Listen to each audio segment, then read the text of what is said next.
नमस्कार विद्यार्थी मित्रांनो, मी मारुती जाधव. आपलं सर्वांचं दळवे डिजिटल अकॅडमी या यूट्यूब चॅनलमध्ये हार्दिक स्वागत आहे. आज आपण 9वीच्या इंग्रजी पाठ्यपुस्तकातील please listen 2.4 he G poem आहे 2.4 या कवितेचा अभ्यास करणार आहोत. तर प्लीज लिसन 2.4 प्लीज लिसन या कवितेचा अर्थ आहे की माझे जरा ऐका.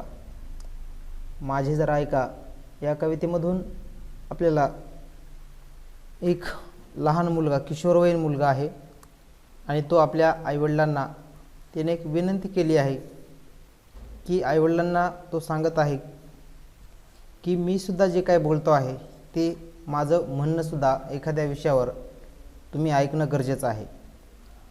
6 ते 14 वर्ष 16 वर्ष वयोगटामध्ये किशोर वयामध्ये सुद्धा आईवडील जे असतात ते आपल्या मुलांना नेहमी चांगलं काय वाईट काय किंवा आपल्याला मुलगा आहे म्हणून या नात्यानं ते त्याला नेहमी सल्ले देत असतात.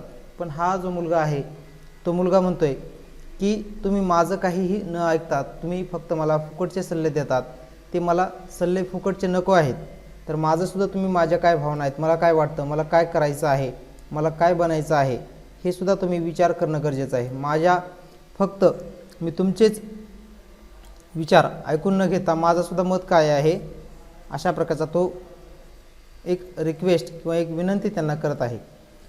तर मग चला पाहूया ही कविता. खूप इंटरेस्टिंग कविता आहे. याच्या अगोदरसुद्धा आपण युनिट फर्स्टमध्ये 1.1 म्हणजेच वॉक लिटल स्लोअर डॅडी, पप्पा हळूहळू चाला अशा आशयाची कविता आपण अभ्यासली होती. आणि त्यामध्ये सुद्धा एक किशोरवयीन मुलगा त्याच्या वडिलांना हळूने चालायला सांगत होता. आणि तशाच प्रकारची ही सुद्धा एक किशोरवयीन मुलाने केलेली विनंती आहे त्याच्या आईवडिलांना की प्लीज लिसन. प्लीज म्हणजे कृपया आणि लिसन म्हणजे ऐका. प्लीज लिसन म्हणजेच ऐकून घ्या. चला तर ही कविता पहिल्या अभ्यासूयात. या कवितेतील पहिला स्टांजा आहे When I ask you to listen me and you start giving me advice, you have not done what I ask. पहिल्या कडव्यातून हा मुलगा सांगतोय माझे बोलणे ऐका. अशा प्रकारची तो विनंती करतोय तेव्हा तुम्ही मला सल्ले देऊ लागता. म्हणजे खरे तर मी जे काही करण्याची तुम्हाला विनंती करतो ते तुम्ही करीतच नाहीत. म्हणजे तो मुलगा जो आहे किशोरवयीन मुलगा त्याच्या आईवडिलांना म्हणतोय की मी तुम्हाला जे करा म्हणतोय ते तुम्ही करतात का, ते न करता तुम्ही उलट मला काय करता, फुकट सल्ले देता. म्हणजे मुलाचे बोलणं ऐकून न घेता त्यानं काय केलं पाहिजे याचा सल्ला याच्याबद्दलचे सल्ले त्याचे आईवडील मुलांना देत असतात असं त्या मुलाला वाटतं. दुसऱ्या कवितेच्या ओळीमधून स्टांजामधून काय सांगितले पहा. When I ask you to listen me and you begin to tell me why I shouldn't feel that way, you are trampling on my feeling. दुसऱ्या स्टांजामधून सांगतायत कवी When I ask you to listen me, जेव्हा मी तुम्हाला ऐकायला सांगतो किंवा माझं म्हणणं ऐका अशी विनंती करतो and you begin to tell me why, आणि तुम्ही त्यावेळेस मला तसं वाटतं कामा नये, मी तसा विचार करू नये असे सांगून तुम्ही खरं तर माझ्या ज्या भावना आहेत त्या भावना पायदळी तुडवता. I shouldn't feel that way, you are trampling on my feeling. तुम्ही काय करता, माझ्या भावना पायदळी तुडवतात. मला नक्की काय वाटतं आहे, काय म्हणायचं आहे आणि काय पाहिजे याच्याकडं अजिबात तुम्ही लक्ष देत नाहीत, त्याच्याकडं तुम्ही नेहमी दुर्लक्ष करतात असं तो म्हणतोय मुलगा. थर्ड स्टांजामधून काय सांगते पहा. When I ask you to listen me and you feel you have to do something to solve my problem, you have failed me, strange as they may seem. या कवी सांगत आहे की when I ask you to listen me, माझे बोलणे ऐका अशी तो विनंती करतोय. आणि तो म्हणतोय की मी विनंती ज्यावेळेस तुम्हाला करतो की माझं तुम्ही ऐका and you feel you have to do something, म्हणजे जेव्हा माझ्या समस्येवर काही उपाय सुचवला पाहिजे असे तुम्हाला वाटते. टू सॉल्व माय प्रॉब्लेम, माझी जी समस्या आहे त्या समस्येवर काहीतरी करणं गरजेचं आहे, काहीतरी प्रॉब्लेम सोल्युशन करणं गरजेचं आहे. You have failed me strange as that may seem. आणि तुम्ही मात्र या ठिकाणी उपाय सुचवायला असं तुम्हाला वाटतं. जो उपाय आहे, माझी समस्या जी आहे त्या समस्येवर उपाय न सुचवता तर तुम्ही काय करता, इथे खरं तर तुम्ही मला अपयशी ठरवता. कारण माझी समस्या मी सोडवण्यासाठी सक्षम आहे, पण तुम्ही मला ते जे काही समस्या आहे ती न सोडू देता तुम्ही काय करता, माझ्या समस्येवर तुम्हीच त्याचं सोल्युशन देतात आणि समस्येवर नकळतपणे ॲडवाईस देतात. माझ्या निर्णय क्षमतेवर म्हणजे तुम्ही अविश्वास दाखवता. त्यामुळे तो मुलगा म्हणतोय की जी समस्या आहे ती समस्या सोडवण्यासाठी मी सक्षम आहे का नाही हे तरी तुम्ही चेक करणं गरजेचं आहे. किंवा मला काय वाटतं हे तुम्ही न पाहता त्याच्या उलट काय करता, तुम्ही ती जी समस्या आहे त्या समस्येवर तुम्हीच अगोदर सोल्युशन देतात. त्यामुळे तो म्हणतोय डॅडी किंवा पॅरेंट्सला की तुम्ही कृपया माझं ऐका. पुढच्या स्टांझामधून सांगतोय काय सांगतोय पहा. Listen all I ask is that you listen. कृपया करून माझे तुम्ही ऐकून घ्या. एवढीच खरं आहे तर माझे म्हणणे खरे असे, एवढंच माझं काय जे म्हणणं आहे ते खरं असतं. Don't talk or do, just hear me. तो म्हणत आहे कृपया काही मला तुम्ही सांगूही नका आणि काही करू नका, फक्त माझं काय करा, तुम्ही बोलणं ऐका, माझं जे मत आहे ते तुम्ही जाणून घ्या, एवढंच मला सांगायचं आहे. Advice is cheap, 20 cents will get. You both dear Abby and Billy Graham in the same newspaper. तो सांगत आहे मुलगा, सल्ले देणे खूप सहज आणि सोपे असते. अगदी किरकोळ दरात मिळणाऱ्या वर्तमानपत्रातून भावनिक समस्यावर सल्लेविषयक स्तंभ लिहिणाऱ्या कोणा तज्ज्ञाकडूनही ते मिळू शकतात. कारण तो सांगत आहे की सल्ले देणं, फुकटचे सल्ले कुणीही देऊ शकतं, पण सल्ला जर तुम्हाला एखाद्या समस्येवर पाहिजे असेल तर जास्त महाग आहे का सल्ला, नाही तर तो 20 सेंट्समध्ये म्हणजे 20 रुपयामध्ये हा सल्ला डिअर ॲबी आणि बिली ग्रॅहम ही वर्तमानपत्राचे नाव आहे, त्या न्यूजपेपरमध्ये सुद्धा हा सल्ला जर तुम्हाला एखाद्या समस्येवर पाहिजे असेल तर तुम्ही त्या ठिकाणी विचारल्यानंतर तो सल्ला तुम्हाला 20 रुपयाचा सल्ला मिळू शकतो. पण मग तुम्ही मला विनाकारण सल्ले देऊ नका. तुम्हाला काही करायचं नाही ना, तुम्ही करू नका आणि मला काही सांगू पण नका. जे काही करायचं असेल ते मात्र मी करण्यासाठी सक्षम झालेलो आहे, असं हा मुलगा त्यांच्या पॅरेंट्सला सांगत आहे. पुढच्या स्टांझामधून काय सांगतोय पहा. And I can do for myself, I am not helpless. I can do for myself, I am not helpless, may be discourage and faltering but not helpless. तो सांगत आहे की असे सल्ले मी मिळू शकतो, भले मी थोडा निराश किंवा साशंक झालो असेल तरीसुद्धा, पण मी असह्य नक्कीच नाही. असह्य म्हणजे हेल्पलेस म्हणजे काय, असह्य. हेल्प म्हणजे मदत आणि हेल्पलेस म्हणजे असह्य नाही, मला मदत करण्याची आवश्यकता नाही. जे काही समस्या आहेत मी असह्य नक्कीच नाही, स्वतःला समस्येतून बाहेर काढण्या इतपत सक्षम मी नक्की आहे, असं तो त्याच्या पॅरेंट्सला सांगत आहे की मी एवढाही असह्य नाही किंवा अक्षम नाही की ज्या समस्येसाठी मला दुसऱ्याच्या मदतीची गरज आहे. मी आता सक्षम झालो आहे माझी समस्या सोडवण्यासाठी, असतो त्याच्या पॅरेंट्सला सांगत आहे. पुढच्या स्टांझामधून सांगत आहे, when you do something for me that I can, when you do something for me that I can and need to do for myself, you contribute to my fear and inadequacy. तो सांगत आहे जे मी करू शकतो किंबहुना जे मी स्वतःसाठी केले पाहिजे अशा गोष्टी जेव्हा तुम्ही माझ्यासाठी करता तेव्हा खरं तर तुम्ही मला मदत करत नाहीत, तर उलट ती गोष्ट करण्याची माझी भीती तुम्ही वाढवता आणि माझ्या अकार्यक्षमतेत नकळतपणे भर घालतात.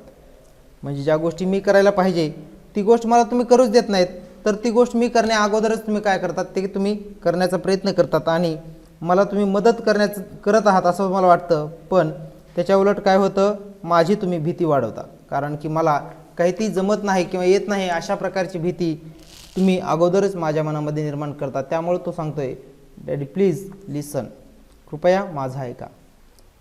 पुढच्या स्टांजामधून सांगत आहेत कवयित्री, but Wien you accept as simple fact that I feel what I feel, no matter how irrational, then I can stop trying to convince you and get about this business of understanding what's behind this irrational feeling.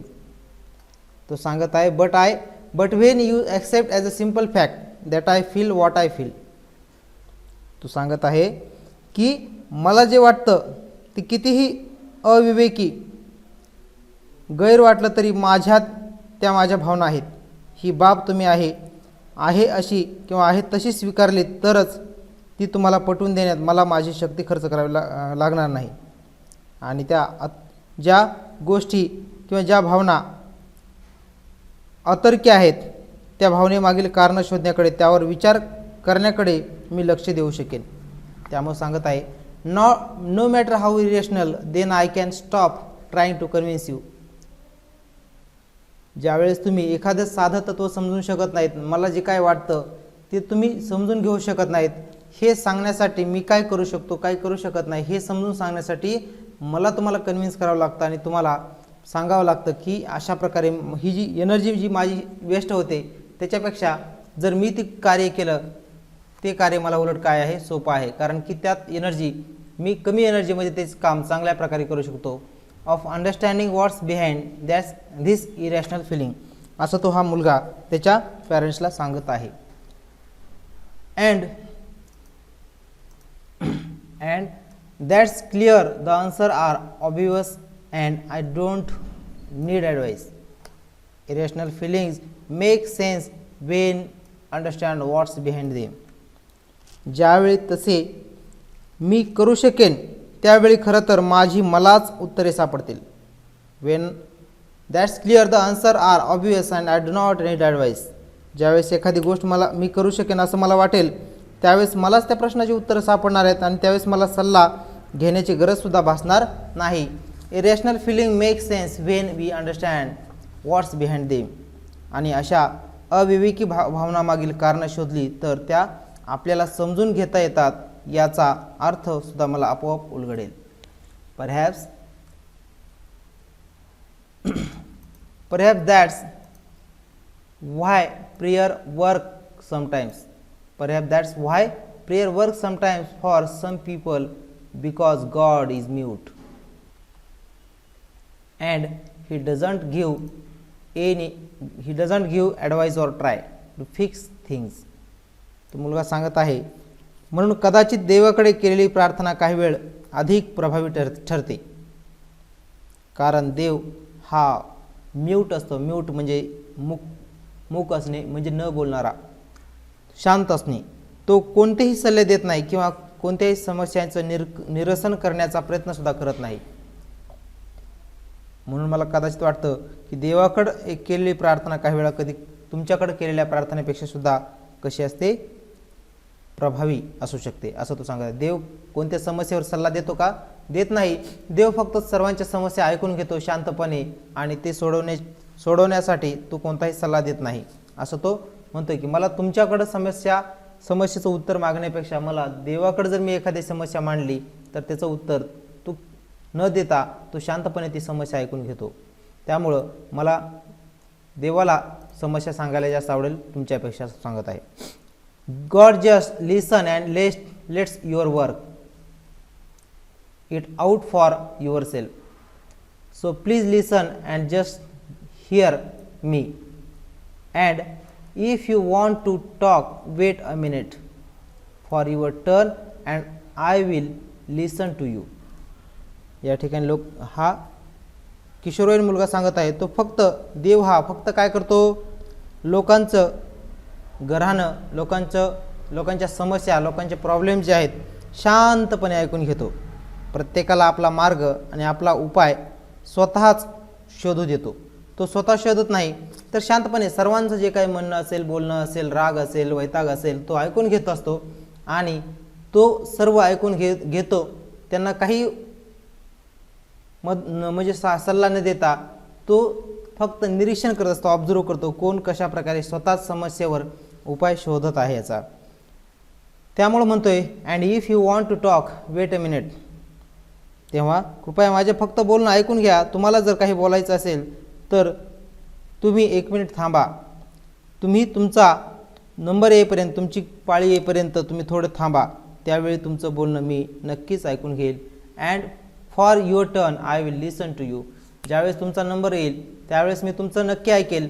फक्त अगोदर तुम्ही सांगण्या अगोदर माझंसुद्धा तुम्ही काय करा, ऐकून घ्या. माझं मत काय आहे, मला काय वाटतं हे सुद्धा तुम्ही ऐकून घेणं गरजेचं आहे, असं तो मुलगा या त्याच्या पॅरेंट्सला सांगत आहे, विनंती करत आहे की कृपया माझंसुद्धा तुम्ही प्रत्येक समस्येवर, प्रत्येक माझ्या निर्णयावर, माझा निर्णय काय आहे हे सुद्धा तुम्ही ऐकून घेणं गरजेचं आहे. तर अशा प्रकारे हा किशोरवयीन मुलगा आपल्या आईवडिलांना रिक्वेस्ट करतोय की तुम्ही तुमचं मत, तुमचे निर्णय, तुमचे स्वप्न माझ्यावर लादण्यापेक्षा मलासुद्धा भावना आहेत, मलासुद्धा एक मन आहे आणि मलासुद्धा माझं जीवन, माझं आयुष्य कशा प्रकारे जगायचं आहे याचा अधिकार आहे.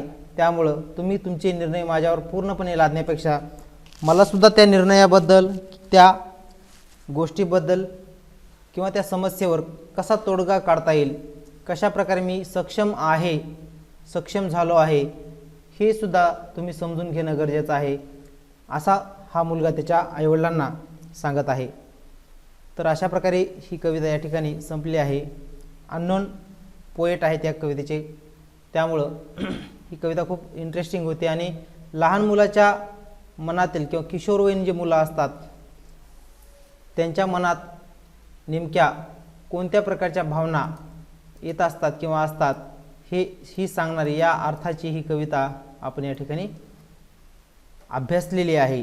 आपल्याला जर सर्वांना हे यूट्यूब चॅनल जर आवडलं असेल तर आपण सर्वांनी आमच्या दळवे डिजिटल अकॅडमी या यूट्यूब चॅनलला सबस्क्राईब करा आणि बेल आयकॉन प्रेस करा. धन्यवाद. Thank you for watching.